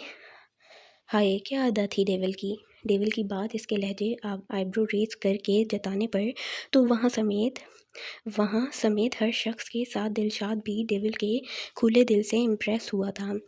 लेकिन वो साला था इसका, और साला साला होता है, और बहनोई बहनोई ये मानना दिलशाद का था। और इस बात पर अमल करते अपने आप पर काबू रखते चेहरे पर नागवारी ही सजाए रखी। तुमने अपनी मौत को खुद दावत दी है सिद्दीकी, मेरी बीवी को मेरे खिलाफ खड़ा करके, और तुम्हें इसकी कीमत अपनी मौत से चुकानी पड़ेगी। इस दफ़ा डेविल थाड़ा था, जिस पर सिद्दीकी डेविल से मज़ीद 4 कदम पीछे हुआ। कलंदर नागवारी से सिद्दीकी को देखते हुए आगे हुआ। क्या समझा है तुम लोगों ने हमें? हम हैं जिन्हें तुम मार दोगे, और हम अपनी मौत के इंतज़ार में खड़े हैं यहाँ? नहीं, अपनी बीवियों की तरफ देखो, हमारे आदमियों की गन पॉइंट पर हैं। एक इशारे पर इनके दिमाग के चीथड़े उड़ा जाएंगे, समझे? जो हम कह रहे हैं वो करो। तुम दिलशाद वहाब खानज़ादा CB ऑफिशियल से कांटेक्ट करो और मेरा ऊपर लगाया केस वापस लो, और तुम डेविल सिद्दीकी की सप्लाई वाले रास्ते से अपने आदमियों को हटाओ और वो रास्ता सिद्दीकी के हवाले करो। कलंदर के इनाया और आयत लोगों की तरफ इशारा करते कहते ही दिलशाद और डेविल का एक साथ कहकहा गूंजा, जबकि दाहिम और नोरेज़ ने बोरियत से मुंह बसोरा, और हशाम मुस्कुरा उठा। तुम लोग ना मर्द हो, बात मनवानी भी है तो हमारी औरतों को सहारा लेकर। चिच चिच, तुम लोग दुश्मनी के काबिल भी नहीं, लेकिन अब इसका खमियाजा भुगतोगे। तुम लोग हमारी औरतों का निशाना बनाया, तुम लोगों को इस सफाई हस्ती से ना मिटा दिया तो मेरा नाम भी डेविल नहीं। डेविल अफसोस से सर हिलाता। कलंदर और सिद्दीकी को इनकी औकात और अंजाम याद दिला गया, और ये भी इन लोगों ने किसके बिल में हाथ डाला है। मेरी बीवी को अगर एक खराश भी आई तो तुम देखना दिलशाद वहाब खानज़ादा तुम्हें ये कैसे चीर कर रखता है। दिलशाद ने तमस्खुर से कहते कलंदर के सामने खड़ा हुआ, जबकि डेविल अपनी बहन के लिए दिलशाद के लफ्ज़ सुनता दिल में मुस्कुराया, फिर दोबारा सिद्दीकी की तरफ मुतवज्जा हुआ। मेरी बीवी को अपने गन पॉइंट पर रखने का अंजाम तुम्हारे आदमियों के हाथों के टुकड़े होंगे। डेविल भी खूनख्वार नज़रों से सिद्दीकी से बोला तो दाहिम भी झट आगे हुआ। अब मेरी बारी, मैं भी हीरो हूँ, कब से साइड पर खड़ा किया हुआ है, एक साइड एक्टर की फीलिंग आ रही है मुझे। दाहिम मुंह बसोर कर बोला तो हशाम ने कहका लगाते इसे भी हाथ से बोलने का इशारा दिया। डेविल दाहिम की हरकत पर घूरने लगा। इसे यहाँ सीरियस सिचुएशन में भी अपने साइड एक्टर होने की फिक्र थी। जबकि दाहिम फ़ौरन आगे होता कलंदर को देखने लगा, फिर बोला, एक दफ़ा का जिक्र है, मेरी होने वाली बीवी को एक चोर ने बाजू से पकड़ा था और फिर मैंने इसके हाथ की हर नस को काटना अपना फ़र्ज समझा था। दाहिम बोलते हुए आंखों में खून लिए कलंदर को घूरने लगा, जो कि कहा लगाता दोनों हाथ ऊपर कर गया। जबकि खाले ने सर उठाकर दाहिम की तरफ देखा और इसे फिर दाहिम का इस चोर के हाथ पर लगातार वार करना याद आया। अच्छा, मैं तो डर गया। मेरे पैर देख हीरो, कांप रहे हैं ना। कलंदर के अपने पैरों की तरफ ऊपर उठे हाथों से इशारा करते, जिसमें से एक हाथ में गन थी। दाहिम के चेहरे पर मुस्कुराहट रेंग गई और फिर दाहिम अपना पैर स्लिप करता दूसरे पैर से कलंदर के पीछे घूमता इसे किक मार गया। तो आराम देना इन पैरों को। कलंदर के गिरते ही दाहिम इसके हाथ से उछलने वाली गन लेता अपने दाएं हाथ में पकड़ता कलंदर के नीचे गिरे वजूद पर सर के मुकाबिल पर गन तान गया। हशाम दाहिम की हरकत से काफ़ी इम्प्रेस हुआ, लेकिन अभी किसी को शाबाशी देने का वक्त नहीं था। इसीलिए दाहिम के एक्शन पर सिद्दीकी अपनी गन दाहिम पर लोड करता कि हशाम ने किक मारते सिद्दीकी को डेविल से 4 कदम मज़ीद दूर किया।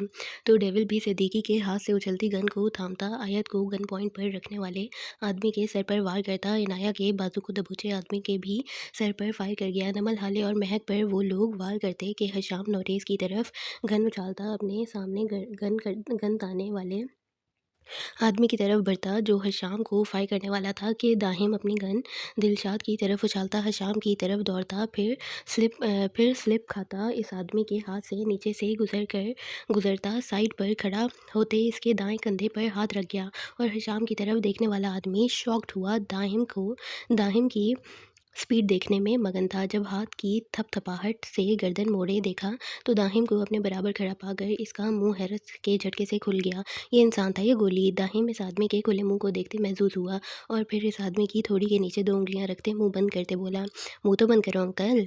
और एक आंख विंक करता इसके मुंह पर पंच रसीद करता पिस्टल पकड़ता हशाम की तरफ उछाल गया।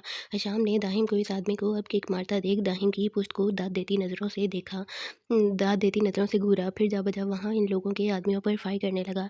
जबकि नोरेज़ हशाम की गन पकड़ता नमल के दोनों हाथ पुश्त पर पकड़े आदमी के सीने पर गोली चलाता। हाले के बाजू को दबोचे आदमी पर गन नीचे करते पैर पर फायर कर गया, जिससे वो आदमी नीचे हुआ तो हाले फ़ौरन नमल से जा लगी। ये करने की वजह इस आदमी के सामने मुकम्मल तौर पर हाले का होना था और इस आदमी का कद होने की बिना पर नोरेज़ इसकी पेशानी पर भी वार नहीं कर सकता था, कहीं हाले को ना लग जाए। इस आदमी के नीचे झुकते ही नोरेज़ ने इसकी पेशानी के बीच फायर किया, जिससे वो लड़खड़ा कर एक तरफ गिरा। अभी वो महक की तरफ चलता कि हशाम ने महक को पकड़े आदमी को सर पर फायर करते जहन्नुम पहुंचा दिया था। नोरेज़ हशाम और महक को देखते हशाम के पीछे आते 2 आदमियों पर फायर कर गया, एक की पीठ पर तो दूसरे के सीने पर। दिल के मकाम पर हशाम नोरेज़ को जताते हुए आईब्रो रेस कर गया कि कुछ देर पहले तो वो इसे कसाई कह रहा था और अब खुद ऐसे फायर कर रहा था कि हशाम को भी पीछे छोड़ दिया। हशाम का तासुर समझते नोरेज़ सर झटकता और रुख दूसरी तरफ किया। सभी लोग लड़ने में मसरूफ़ थे सिवाय दिलशाद के, जो बेजारियत से दाहिम की पकड़ाई गन को साथ लिए पीछे हॉल में रखे एक काउच पर बैठ गया और अपने बराबर में ही गन रखता टांग पर टांग जमाए एक हाथ काउच के सिरे पर रखे दूसरे हाथ की उंगलियों को अपने पाँव पर नचाते सबको देख रहा था। लेकिन फिर दिलशाद ने डेविल के सीने के मकाम पर गन का निशाना बांधते आदमी को देखा तो फ़ौरन अपनी जगह से उठता गन पकड़ता डेविल की तरफ फायर कर गया। वजह डेविल को अलर्ट करना था और ये भूल थी दिलशाद की कि डेविल को इल्म नहीं, वो तो इस बंदे पर फायर करने वाला था। लेकिन दिलशाद के फायर करने पर गोली से भी तेज़ अपने हाथ पीछे करता पुश्त के बल पीछे झुका और दिलशाद की गोली डेविल की बाएं जानिब दीवार पर लगी, जबकि एक गोली डेविल के सर की सिमत वाली दीवार पर लगी। डेविल ने इसी पोजीशन में दिलशाद को देखा, जो अब इस बंदे पर फायर कर चुका था जिसने डेविल के सीने का निशाना बांधा था। जब डेविल दोबारा खड़ा होता, दिलशाद की तरफ आते दोनों आदमियों पर दाएं बाएं फायर कर चुका था। डेविल और दिलशाद एक दूसरे को देख रहे थे। वो साला बहनोई थे जिनके तंज और लफ्ज़ों से एक दूसरे के लिए नफरत झलकती थी, लेकिन आज वो एक दूसरे की जान की हिफाजत अपनी जान पर खेल कर रहे थे। दिलशाद कंधे उचकाते डेविल को एक नज़र देखता वापस काउच पर अपनी पोजीशन संभाल गया, जबकि डेविल खूनख्वार नज़रों से अब कलंदर और सिद्दीकी को देखे जा रहा था। डेविल अपनी पैंट को ज़रा सा घुटनों से हाथों की निचली पुश से ऊपर करते, जिनमें से सीधे हाथ की उंगलियों में गन को फंसाया हुआ था, पंजों के बल कलंदर और सिद्दीकी के बीच में बैठा, जो डेविल की खूनख्वार नज़रों से डरते वहाँ से 1 इंच भी नहीं हिले थे। हवस गिरे हुए थे। कलंदर मलिक, तेरा बाप और भाई मेरे ही कब्जे में हैं और तू मेरे बहनोई के सामने धर रहा था। वो नहीं जानता था कि वो किसका बहनोई है, लेकिन तू तो जानता था ना। और तू सिद्दीकी, कहने को तू मेरा ससुर है, लेकिन दाद देता हूँ तेरी सिद्दीकी कहने को तू मेरा ससुर है, लेकिन दाद देता हूँ तेरी गद्दारी की। अब वही दाद तो मुझे जहन्नुम में पहुँच अपने मौत पर मुझे देना, और तुम दोनों की जहन्नुम की टिकट के बाद मेरा मेरा लीडर अ, विड वो ड्यूड भी हाँ वो डूड भी जल्दी टिकट कटवाएगा। ये तुम्हारी भूल थी कि डेविल अपने दुश्मनों से बेखबर है। डेविल अपने दुश्मनों पर चील की नज़र रखता है, आंखें खोल कर भी और बंद करते भी। डेविल की सरगोशी नुमा धार पर कलंदर और सिद्दीकी अपने लिए डेविल की इस कदर इन्फॉर्मेशन होने पर काम गए। वो तो ये समझे थे कि डेविड की ताकत डेविल के टक्कर की है, और डेविड तो इन खुश फहमी में था कि डेविड के कलंदर और सिद्दीकी को अपने साथ मिलाने पर कुछ इल्म नहीं होगा। लेकिन वो बेवकूफ़ ये कहाँ जानता था, डेविल को तो इसके इस जजीरे का भी पता था जहाँ इसने ये मंसूबा घड़ा था। डेविल कलंदर और सिद्दीकी की सोच पड़ता मुस्कुराता हुआ उठा, जिस पर सिद्दीकी ने अपनी मौत के खौफ से डेविल के पांव पकड़े। डेविल, मुझे माफ़ कर दो, मुझे आखिरी मौका दो, मुझे कुछ नहीं चाहिए, मेरी बेटी का वास्ता तुम्हें। सिद्दीकी और भी कुछ कहता कि डेविल आयत की तरफ देखते, जो इसे ही देख रही थी नम आंखों से। डेविल ने अपने मखसूस स्टाइल में हाथ पीछे करते एक फायर किया, जो सिद्दीकी के सर के बीचों बीच लगा। आयत ने फ़ौरन अपने मुंह पर हाथ रखते अपनी चीखों का गला घोटा। वो जैसे भी था आयत का बाप था। आयत के आंसू गालों पर बहने लगे और आगे कदम अपनी बाप की तरफ बढ़ाए। डेविल ने वही हाथ आगे बढ़ाते कलंदर के सीधे दिल के मकाम पर फायर किया, लेकिन देख अब भी आयत की तरफ रहा था। आयत अपने बाप की तरफ लपकी कि डेविल ने इसके पेट पर हाथ का हिसार बनाते अपने कंधे से लगाया। आयत चीख रही थी अपने बाप की लाश को देखते हुए। डेविल की आयत के बार बार अपने बाप के वजूद पर लपकने और चीखने पर डेविल ने जब से अपनी आंखें मीच कर दोबारा वाक की और झटके से आयत को सीधा करते आयत को पीछे झटका दिया, जिसे पीछे आती महक ने अपने हिसार में लिया। इसे लेकर जाओ मेरी नज़रों के आगे से, वरना अगली गोली इसके वजूद में उतारूंगा। डेविल की धार पर हशाम, दाहिम और नौरेज समेत नमल, इनाया और हाले भी इनकी तरफ मुतवज्जह हुए। इनाया ने आगे कदम बढ़ाते डेविल को कुछ कहना चाहा, लेकिन डेविल ने हाथ के इशारे से इसे रोका। महक हशाम के इशारे पर रोती चीखती आयत को लिए वहां से निकली। दाहिम ने अपने सिक्योरिटी गार्ड को कॉल करते बाहर गाड़ियां तैयार करने को कहा, जबकि हशाम ने अपने आदमियों को इशारा देते सारी लाशों को ठिकाने लगाने का हुक्म दिया, जबकि नोरियस ने बुटीक के ओनर से रब्ता करते इसे तमाम नुकसान की पेमेंट का अजाला करने का कहा, जिसे कल नोरियस का CA अदा कर देगा। महक, हशाम और आयत के वहाँ से जाने के बाद नोरियस भी नमल को लिए वहाँ से निकला था। अब वहाँ सिर्फ डेविल, दिलशाद, हाले, इनाया और दाहिम थे। फिर दाहिम डेविल का संजीदा चेहरा देखते इस तक पहुँचा, जबकि दिलशाद हमस बैठा और डेविल के बंदों को देख रहा था जो लाशों को लिए जा रहे थे। जैन भाई, अब एक बात पूछूं? दाहिम के बोलने पर डेविल ने इसे देखा, जो शायद कश्मकश में था, लेकिन फिर भी डेविल का मूड सही करने के लिए आगे बढ़ा तो था। डेविल सर आह भरते दाहिम के गले में हाथ डाल गया। डेविल का अपने बहनोई का भाई पसंद था और इसके जवाबों और नोक झोंक को डेविल बहुत इन्जॉय करता था। पूछो यार, डेविल ने कहा। आपको डेविल क्यों कह रहे थे ये लोग? दाहिम के सवाल का जवाब दिलशाद ने दिया। क्योंकि ज़्यादा लोग जैन कमाल को डेविल के नाम से जानते हैं। दिलशाद के जवाब पर डेविल ने दिलशाद को आब्रो रेस करते जैसे दाद दी, जबकि दाहिम से बोला, छोड़ो इन बातों को, तुम बताओ शादी के बाद हनीमून पर कहाँ जाओगे छोटे खानजादे? डेविल के बोलने पर दाहिम ने हाले को देखा, जो गड़बड़ा कर रुख फेर गई, तो दाहिम मुस्कुराया। शादी होने दें, यहाँ तो मेरी होने वाली बेगम को जान से ज़्यादा लहंगे की पड़ी थी। दाहिम के बोलने पर हाले ने खुनख्वार नज़रों से वापस गर्दन मोड़ते दाहिम को घूरा, जो कंधे उचका गया। डेविल ने अब दिलशाद के वहाँ वैसे ही बैठे रहने पे इशारा करते सीटी बजाई। जिसको दिलशाद ने नागवारी से देखा। अपने भाई को समझा लो, मुझे देखकर ऐसे सीटी मार रहा है जैसे मैं इसकी महबूबा हूँ। दिलशाद जलकर इनाया से बोला, तो डेविल को क्या कहा गुंजा, जबकि दाहिम भी दांतों की नुमाइश करने लगा। इसे पता जो था, दिलशाद की सीटी की आवाज़ बिल्कुल नहीं पसंद। मेरा दिमाग ख़राब नहीं, दाढ़ी मूछों वाली महबूबा रखो। डेविल भी आंख विंक करता दोबारा दिलशाद को आग लगा गया। अच्छा, मेरे सड़े हुए साले के पास दिमाग भी है। दिलशाद के तंज पर डेविल कुछ बोलता कि इनाया बीच में बोली, घर चलें अब आप लोगों के तंज हो गए हो तो। जिस पर दिलशाद, दाहिम, हाले और इनाया ने वहां विला का रुख किया तो डेविल अपने बंदों को कुछ हिदायत देता वहां से निकला।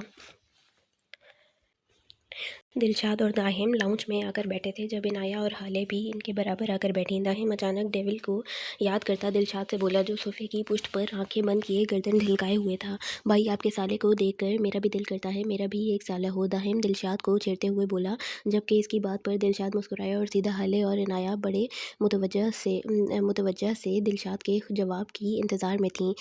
गोद ले लो दाहिम मेरे साले को, यकीन मानो मुझे बिल्कुल बुरा नहीं लगेगा। दिलशाद भी दाहिम को तन बदन में आग लगा देने वाला मशवरा दे गया, जबकि दिलशाद के मशवरे और दाहिम की शक्ल पर इनाया और हाले ने हंसी छुपाई। ला हौला वला कुव्वता। दाहिम ने डेविल का सोचते ही बेसाख्ता झुरझुरी ली, जिस पर दिलशाद का कहकहा गुंजा। डेविल को दिलशाद ही बर्दाश्त कर सकता था। भाई जैन भाई की पर्सनैलिटी काफ़ी इम्प्रेसिव है, बिल्कुल रियल लाइफ हीरो जैसी। दाहिम ने दिल से एतराफ़ किया, जबकि दाहिम की बात पर इनाया सोच ही सकी। हीरो नहीं डेविल बोलो देवर जी, अब इतनी भी कोई नहीं, मुझे तो सड़ा हुआ ही लगता है। और एटीट्यूड देखा था बुटीक में, बिल्कुल गुंडे जैसा था। दिलशाद ने नागवारी से कहा तो आज इनाया अपने भाई के लिए मैदान में कूदी। अब भाई इसका भाई गुंडा तो नहीं था, डेविल किंग था, इसकी भी कोई इज्जत थी। ये आपको तकलीफ़ क्या है मेरे जैन भाई से, इतने शरीफ तो हैं। इनाया दिलशाद को घूर कर बोली, जबकि इनाया की बात पर दिलशाद ने इसे खुद को घूरता देख इनाया को घूरी से नवाजना ज़रूरी समझा, जिससे इनाया गड़बड़ा गई। शरीफ बेगम, नवाज लगाना भूल गई तुम। दिलशाद इनाया को डेविल की साइड लेता देख जल कर बोला, अस्तगफिरुल्लाह, मेरा भाई गंजा नहीं है। इनाया को दिलशाद की बात पर सदमा लगा, जबकि दिलशाद और दाहिम मुंह खोल कर इसको देखने लगे। मतलब इसे अपने भाई को शरीफ साहब से मिलवाने पर सिर्फ एक ही मसला था, गंजपन। जबकि इनाया अपने हैंडसम भाई का सोचती करती वहाँ से निकली तो हाले ने भी अपने कमरे का रुख किया, जबकि दिलशाद और दाहिम अपनी हैरत पर काबू पाते सर झटक गए। दाहिम हाले को अपने रूम में जाता देख इस तक पहुंचा, जबकि दिलशाद अपना कोट उठाता अपने कमरे का रुख कर गया। मेरी होने वाली बीवी कहाँ जा रही है? दाहिम हाले के सामने आता, सीने पर हाथ फोल्ड करता दरवाजे पर टेक लगा कर बोला, जबकि हाले दाहिम के इस तरह एकदम सामने आने पर दिल के मकाम पर हाथ रखती पीछे हुई और फिर दाहिम को घूरने लगी। जहन्नुम में। हाले जल कर बोली, जबकि दाहिम ने अपना क्या कहा जब्त किया। क्यों जाने अनजाने में हाले अपने रूम को जहन्नुम बोल चुकी थी। और बेचारी हाले, एक तो दाहिम ने इसे अभी डराया और पता भी था कमरे में जा रही है, फिर भी बेतुका सवाल, और ऊपर से दाहिम ने हाले को पसंद किया, लहंगा भी नहीं लेने दिया था। वजह इस पर कुछ कतरे लगे किसी का खून था, जिस पर हाले ने दाहिम से कहा कि वो रिमूव करवा लेगी, जबकि दाहिम ने सख्ती से पूरे भरम से हाले को मना किया और हाले बेचारी चुप कर गई। इसीलिए हाले दाहिम से खफगी जाहिर कर रही थी। तुम्हारी मंजिल तो जन्नत है मेरी जान। दाहिम हाले को हाथ के इशारे से अपने कमरे की तरफ करता बोला, तो हाले ने इसके इशारा करने पर देखा तो शर्म से इसके गाल दहकने लगे, जबकि हाले के शर्माने को दाहिम सकूत से देखने लगा। मेरी होने वाली बीवी शर्माती भी है। दाहिम हाले के 2 कदम करीब आकर सरगोशी नुमा अंदाज में मुस्कुराते हुए बोला, तो हाले गड़बड़ा कर सीधी होती दाहिम को घूरने लगी। शर्म है तो शर्माती हूँ, और तुम हटो मेरे कमरे के आगे से, वरना मैं तुम्हें जहन्नुम पहुँचा दूंगी। हाले बोली तो दाहिम की आंखें शरारत से चमकीं। मेरी जान, लोग क्या कहेंगे? अभी से एक कमरे में चिच तुम ही जाओ जहन्नुम में, मैं कुछ दिन बाद तुम्हें जन्नत में ले आऊँगा। दाहिम अफसोस से नफ़ी में सर हिलाते हुए बोला, और हाले के रिएक्शन का अंदाज़ा लगाते वहाँ से भागने की तैयारी पकड़ी। तो इसकी बात को सुनते और फिर समझ आने पर हाले चीखी, दाहिम, मैं तुम्हारा खून पी जाऊंगी। हाले पलटती दाहिम को देखने लगी, जो भागता कहकहा लगा कर अपने रूम के दरवाजे पर पहुंचा और दरवाज़ा आधा बंद करते मुंह बाहर निकालता हाले को एक आंख विंक करता बोला, मेरी जान, रोमांटिक बातें वेडिंग नाइट पर करना, अभी मैं खासा शरीफ बंदा हूँ। दाहिम के बोलने पर हाले गड़बड़ाती, फिर दाहिम को घूरती जल्दी से अपने रूम में घुसती दरवाज़ा बंद कर गई, लेकिन दिल में दाहिम को सलावातें से नवाजना नहीं भूली थी। जबकि दाहिम हाले की हालत से महसूस होता दोबारा कहकहा लगा गया, डेविल पैलेस आता अपने कमरे का रुख कर गया। डेविल ने जब अपने रूम का लॉक खोला, रूम लॉक करने की वजह आयत का बार-बार अपने बाप के पास जाने की ज़िद करना था और कदम पैलेस से बाहर बढ़ाना था, जिसे सँभालती महक थक चुकी थी। जिस पर हशाम ने डेविल को कॉल की थी और डेविल ने ही आयत को रूम में लॉक करने का कहा था। डेविल ने कमरे में कदम रखा तो आयत को बेड पर मुँह घुटनों में दिए पाकर बाजू अपने गिर्द लपेटे देख ज़ब्त से आँखें मींची और फिर आँखें वाँ करता अपना कोट काउच पर फेंकता आयत तक पहुँचा। नरमी से आयत के करीब बैठता, आयत के बाजुओं को नीचे करता, आयत का चेहरा अपने हाथों के प्याले में भरता ऊपर कर गया। रोने से सुर्ख आँखें, गालों पर आंसुओं के निशान, बिखरे बाल, सिसकियाँ लेता जिस्म। आयत के एक गलत फैसले ने, अपने बाप की गद्दारी में इनका साथ देने ने आयत का हाल क्या कर दिया था। जबकि डेविल को अपना दिल कई टुकड़ों में कटता महसूस हुआ। वो तो गद्दारों की एक ही सज़ा सुनाता था और वो थी मौत। आज तक डेविल ने अपना असूल नहीं बदला था, लेकिन आज आयत जिंदा थी। यकीनन ये डेविल का आयत के लिए धड़कता दिल था, जो डेविल को इस सज़ा से भी बाज रख गया, जिसकी सज़ा डेविल के असूलों में माफ़ी नहीं थी। जबकि आयत अभी तक अपने बाप की लाश को अपनी आंखों में बसाए हुए डेविल की आंखों में देख रही थी। आयत को आज वो नीली आंखें मोहब्बत करने वाले जैन की नहीं, बल्कि दरिंदे नुमा डेविल की लगी थीं, जिसने इसके बाप को इसकी आंखों के सामने बेदर्दी से मारा था। आयत की आंखों में लहू उतर आया। आयत डेविल के हाथों को झटकती बेड से दूर होती खड़ी हुई, जिस पर डेविल ने पहले आयत के झटके हुए अपने हाथों को देखा और फिर गर्दन मोड़ कर बेड से फांसे पर खड़ी आयत को। डेविल तो आयत पर सख्ती ना करने के इरादे से खुद पर जब्त करते आयत के पास आया था, लेकिन आयत की हरकत ने डेविल के रोम रोम में आग लगा दी। डेविल झटके से उठता, एक ही जस्ट में आयत तक पहुंचता, आयत के बालों को बाएं हाथ की मुट्ठी में ले गया। तुम मुझसे गद्दारी करने के बाद भी जिंदा हो तो ये मेरा एहसान है तुम पर, और तुम मुझे ये नफरत दिखा रही हो। डेविल आयत के चेहरे पर दौड़ा। डेविल की दाढ़ से आयत का दिल बेजान तेज रफ्तार से धड़कने लगा। आयत ने खौफ के मारे अपनी आंखें जोर से मींची, जिस पर डेविल आयत के अपने लिए खौफ को देखते खुद से एक पल के लिए नफरत कर बैठा। डेविल को तो अपनी गुंडी आफत से मोहब्बत है, ये आयत के निडर होने पर हुई थी, और आज वो इससे ही खौफ खा रही थी, जो इसकी बहादुरी को देखकर सरशार होता था। डेविल ने नरमी से आयत के दोनों आंखों को अपने लबों से छुआ। डेविल के मोहब्बत भरे लम्स पर आयत आंखें बंद किए आंसू बहाने लगी। डेविल ने आयत को नरमी से अपने हिसार में लेते खुद में भींचा। आयत की आंखों को छूते डेविल को अपनी आंखों में ठंडक उतरती महसूस हुई। तुम मुझे मेरी सांसों की तरह ज़रूरी हो आयत, मैं चाहकर भी तुमसे सख्ती नहीं कर पा रहा। ये मेरी जुनूनी मोहब्बत है तुम्हारे लिए मेरी जान, वरना डेविल किंग किसी और गुनाह को माफ़ भी कर दे, लेकिन गद्दारी को माफ़ नहीं करता। डेविल ने कहा तो आयत सिसक उठी। डेविल, वो मेरे डैड थे, तुमने तुमने डैड को मार दिया। आयत बोली तो डेविल की आंखों में दोबारा लहू उतर आया, लेकिन जब से आयत को खुद में भींचे रखा। इसने मेरे साथ गद्दारी की थी, ये तुम थी जिसका लिहाज करते मैंने इसे आसान मौत दी, वरना मैं जैसी मौत देता हूँ गद्दारों के लिए इबरत होती है। मैं डेविल ने कहा तो आयत को अपने बाप की लाश याद आई। डेविल के लिए वो मौत भी आसान थी, जिसको देखते आयत सदमे से पागल हुई जा रही थी। आयत तो जब भी दुआ करती थी, एक दुआ इसके लबों पर होती थी कि इसका बाप ज़िंदगी में एक दफ़ा इससे प्यार से मुखातिब हो, और जब ये दुआ कबूल हुई तो डेविल ने इसके बाप को इससे छीन लिया। आयत इस वक्त सिर्फ एक बेटी बनकर सोच रही थी, और ऐसी बेटी जो अपने बाप की मोहब्बत और शफकत के लिए ज़िंदगी भर तरसी थी, ये सोचे बगैर कि इसके बाप ने इसके सामने अपने दोगले चेहरे को कबूल किया था। आयत डेविल की बात सुनते झट से इससे दूर होती डेविल के मुंह पर एक थप्पड़ रसीद कर गई। ये सब इतना अचानक था कि डेविल बेयकीनी से आयत को देखने लगा। मर गई बेचारी। चलो जी, शी इज़ डेड नाउ। तुम होते कौन हो मेरे बाप को मारने वाले? इन्होंने पहली दफ़ा मुझे बेटी कहा था और तुमने इन्हें मुझसे छीन लिया। आयत चीखी तो डेविल ने इसकी हालत को समझते इसके करीब आना चाहा। नहीं, तुम दरिंदे हो डेविल, मैं नहीं रहूँगी तुम्हारे साथ, तुम एक जानवर हो तुम। आयत नफ़ी में सर हिलाते बोले जा रही थी, जब डेविल एकदम धाड़ा। Shut up you lady, shut up. मैं दरिंदा हूँ जो तुम्हें अब भी बाहें खोल कर अपना रहा है, और तुम्हारा वो बाप दोगले चेहरे लेकर भी तुम्हारे लिए अच्छा है, जो तुम्हें बर्बाद करने वाला था। ये जानते हुए भी डेविल गद्दारों को माफ़ नहीं करता। तुम्हारी जान तक की भी परवाह नहीं की इसने। मुझे अफसोस है, इससे भी दर्दनाक मौत के लायक था वो। डेविल कुछ और भी बोलता जब आयत कानों पर हाथ रखती दोबारा चीखी, चुप चुप कर जाओ तुम, मुझे नहीं रहना तुम्हारे साथ, मैं दूर चली जाऊंगी तुमसे, बहुत दूर। आयत रोते हुए चीख कर कह रही थी। ये जाने बगैर इस दरिंदे का दिल इसकी नासमझी में कहीं बात पर ऐसा हुआ था जैसे किसी ने इसका दिल अपनी मुट्ठी में भींच लिया है और इससे खून रिस रहा है। फिर डेविल खुद पर से सारे जब्त हटाता आयत का हाथ दबोचते आयत को लिए पैलेस के लॉन में घसीटते करते हुए पहुंचा। आयत भी कटी पतंग की तरह डेविल के साथ खींचती चली गई। डेविल ने झटके से आयत को लॉन के बीचों बीच फानूस के नीचे लाकर छोड़ा, जिससे आयत लॉन के फर्श पर मुंह नीचे किए जा गिरी।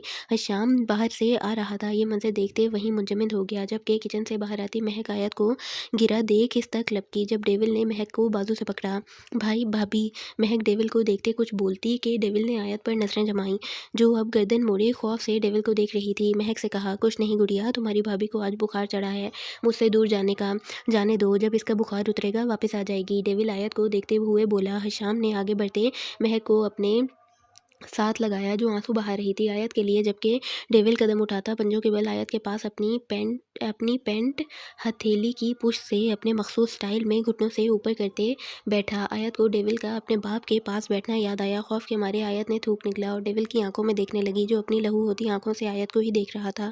तुम्हें शौक है मुझसे दूर जाने का, तो एक बात याद रखना, मुझसे मोहब्बत का इकरार किया था तुमने। अगर तुमने मुझसे दूर जाने के लिए कदम बढ़ाए तो मेरा दिल कुचल दिया तुमने। जाओ, इतना दूर भागो कि मेरा साया भी तुम तक ना पहुंच पाए। और अगर तुम अपने इस शौक में नाकाम हुई और रुक गई, तो याद रखना, इसी साए में तुम्हें अपनी पूरी ज़िंदगी गुजारनी पड़ेगी, डेविल की मोहब्बत के बिना। डेविल आयत की आंखों में देखते आयत से कहते आयत के चेहरे पर आए बालों को इसके कान के पीछे कर गया। डेविल का दिल आयत के इसे छोड़कर जाने वाली बात पर जब्त करते कई टुकड़ों में बिखर चुका था, जिसे शायद अब कभी आयत जोड़ पाए। फिर डेविल झटके से उठा, फिर लॉन के सोफे पर टांग जमा कर बैठा और गर्दन मोड़ कर आयत को देखते हुए दोबारा धाड़ा, रन माई लेडी। डेविल की धाड़ पर आयत खौफ से आंखें मीचती न समझी से उठती कदम पैलेस के गेट के बाहर ले गई। डेविल की आंखों में बेयकीनी एक पल के लिए छा गई। तो मतलब साफ था, आयत इससे दूर जाने का भी हौसला रखती थी। डेविल के गार्ड सब सर झुकाए डेविल के हुक्म पर पैलेस का मेन गेट खोल गए। आयत के जाते ही हशाम डेविल को खफा नजरों से देखने लगा। जब डेविल हशाम को देखते रोती हुई महक के करीब आता, इसे हशाम से नरमी से अलहदा करते अपने सीने से लगा गया। भाई, आपने भाभी को जाने दिया, वो कहाँ जाएंगी, इनकी हालत ठीक नहीं है। महक रोती हुई जैन से शिकवा करने लगी। डेविल ने एक लंबी सांस खींचकर हवा के सुपुर्द करते महक को अपने सामने खड़ा किया और इसके आंसू अपनी उंगलियों के पोरुओं से साफ कर गया। महक, तुम्हारी भाभी अभी सदमे में है, इसे भागने दो, तब तक भागने दो जब तक इसके बाप का वजूद इसकी आंखों के सामने से ओझल ना हो जाए, वरना वो जिंदगी भर खुद को कैद में बेबस कमज़ोर महसूस करेगी। लेकिन एक बात तुम्हें समझ आ गई होगी कि तुम्हारी भाभी को मुझसे ज़्यादा अपने गद्दार बाप की परवाह थी, इसलिए वो मुझे छोड़कर भाग गई। अगर मुझसे मोहब्बत होती तो कभी अपने कदम मुझसे दूर ना लेती। लेकिन खैर, वो डेविल की जुनूनी मोहब्बत है, मुझसे दूर कब तक भागेगी। और मुझे तुम्हारी भाभी बहादुर ही अच्छी लगती है, तुम्हारी तरह बात बात पर आंसू बहाती नहीं। डेविल बोला तो हशाम ने इसकी बात को समझते दिल से डेविल को दाद दी। वो वाहिद शख्स था जो दरिंदा होते हुए भी अपने टूटे दिल के साथ अपनी मोहब्बत को ताकतवर देखना चाहता था, ना कि बेबस और कमज़ोर। और वो दर्द हशाम से अच्छा और कौन जान सकता है, जिसे आप जान से बढ़कर चाहें। वो मोहब्बत इंसान से दूर भागती है तो कैसा लगता है। जबकि डेविल की बात पर महक ने इसे घूरा। भाई, मैं नहीं आंसू बहाती, महक बोली तो हशाम ने अपनी हंसी छुपाई। अब इतना बड़ा और क्यूट झूठ वो मुंह खोल कर तो नहीं सुन सकता था, लेकिन डेविल का महक के इतने क्यूट से रिएक्शन पर कहकहा गूंजा, वाकई ये तुम्हारे आंसू नहीं, ये तो शाम के आंसू हैं जो तुम्हें सोहबत से निकलते हैं। डेविल ने बोला तो इस दफ़ा हशाम का कहकहा गूंजा, जिस पर महक इसे घूरती अपने कमरे की तरफ कदम बढ़ा गई। तो हशाम डेविल से मुखातिब हुआ, भाभी का ख्याल रखना। हशाम को पता था डेविल ने जब आयत को जाने दिया है तो ऐसे तो नहीं जाने दिया होगा, कुछ तो इंतज़ाम कर रखा होगा। जबकि हशाम की बात पर डेविल ने गर्दन मोड़ कर हशाम को घूर कर देखा। तुम महक का ख्याल रखना। डेविल ने भी हशाम की बात पर इसे जताते हुए कहा कि ये बोलने की ज़रूरत किसी को भी नहीं है, बल्कि डेविल ये बात किसी को भी कभी भी बोल सकता है। डेविल के घूर कर बोलने पर हशाम किसी आना होता महक के पीछे फ़ौरन लपका। ये ना हो कि डेविल दोबारा गुस्से में आ जाए। इस शख्स का कोई भरोसा नहीं। 2 सेकंड में नॉर्मल से गुस्सा करना इसे बराबर आता था। हशाम के निकलते ही डेविल ने फ़ोन कान से लगाते पैलेस के बैक साइड ग्राउंड में कदम बढ़ाए। Okay, so that's it for this part. Let's see आयत और डेविल का क्या बनता है। मिलते हैं नेक्स्ट पार्ट में, तब तक के लिए दुआओं में याद रखें, खुश रहें, खुशियाँ बांटें। अल्लाह हाफ़िज़। और दिलदारम मैं जल्द ही अपलोड करूँगी, परेशान ना हो दिलदारम वाले, उसकी भी एपिसोड आएगी। अल्लाह हाफ़िज़।